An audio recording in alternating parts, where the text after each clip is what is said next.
mendapatkan informasi mengenai Syekh Ali Jaber yang ditusuk orang tak dikenal di Masjid Falahuddin, Lampung. Dan untuk mengkonfirmasinya kami akan menanyakan langsung dengan Syekh Ali Jaber yang sudah tersambung melalui sambungan telepon. Assalamualaikum Syekh Ali Jaber. Waalaikumsalam warahmatullahi wabarakatuh. Bagaimana kondisi Syekh saat ini? Alhamdulillah sudah membaik dan sudah dijahit cukup dalam, hampir kurang lebih 10 jahitan, ada 6 di dalam dan 4 di luar. Astagfirullah. Syekh, itu posisinya ditusuk di mana? Di bagian mana? Di ototnya bagian tangan kanan, bagian atas. Oke, bisa diceritakan kronologi kejadiannya Syekh? Ini di Masjid Salahuddin seperti kegiatan biasa. Kita ikut safari dakwah dan saya mengawali acara untuk jamaah untuk jaga protokol kesehatan, jaga jarak.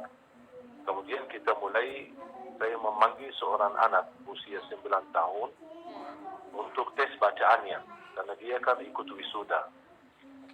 Dan sambil saya bantu dia untuk memperbaiki bacaannya, meluruskan hurufnya.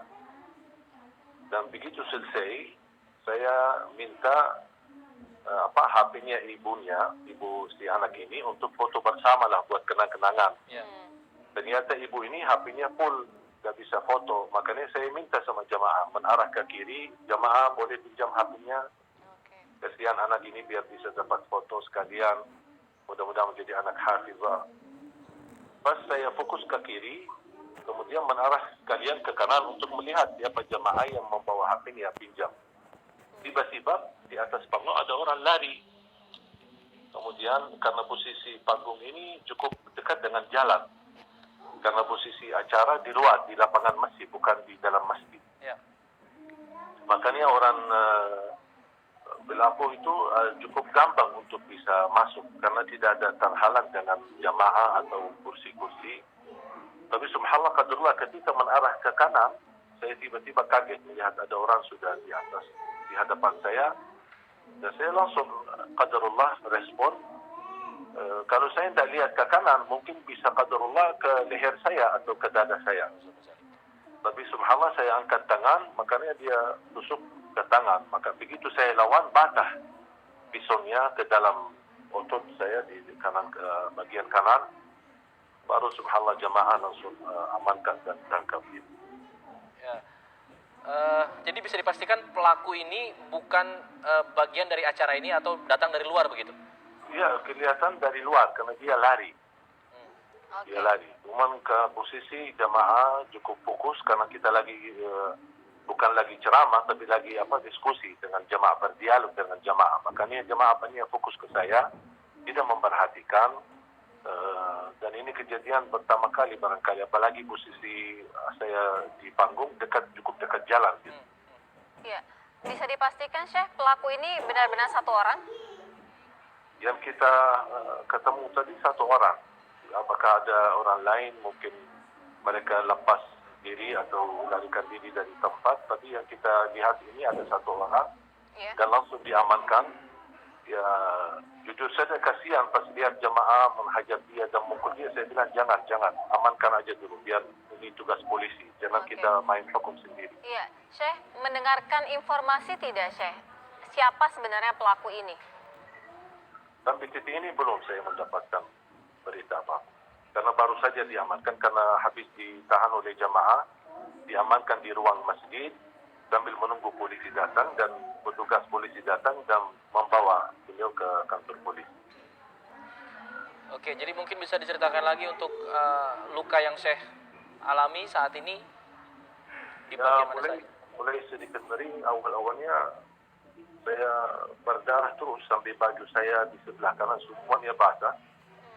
Karena darah, kata dokternya cukup banyak yang keluar, sampai bajunya semua basah. Lepas saya lepas baju dan lukanya cukup dalam, makanya dikasih obat suntik, kemudian baru dikasih jahitan bagian dalam dengan dagingnya, karena ototnya cukup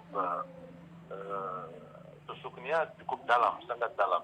Makanya dokternya pun tak bisa mengobati tanpa harus ada suntik dan dikasih obat. Baru kemudian di jahitan bagian dalam kurang lebih ada 6. Kemudian kemudian baru di bagian di luar ditutupi 4, jadi semuanya 10.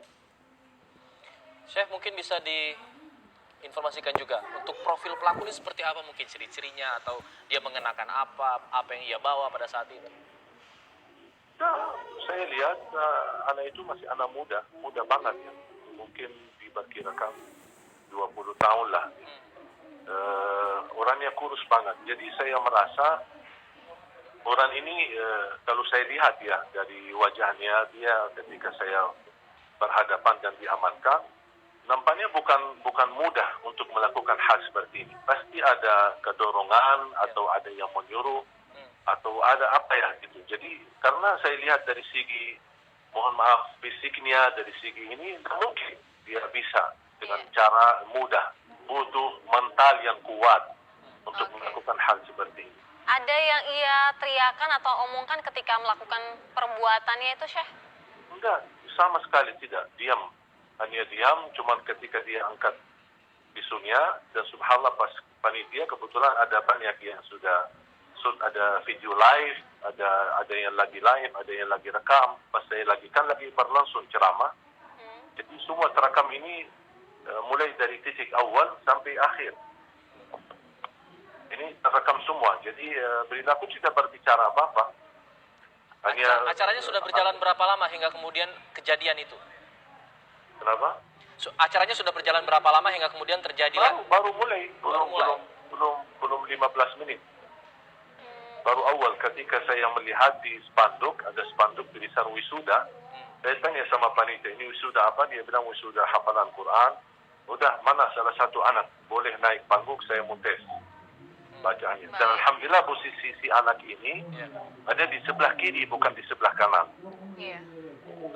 Baik, terima kasih banyak Syekh Ali Jaber. Kita doakan insya Allah Syekh Ali cepat diberikan kesembuhan. Dan kejadian seperti ini tidak terjadi lagi ya. Jangan sampai terulang lagi. Semoga jadi peringatan untuk semua pihak. Terima kasih. Assalamualaikum.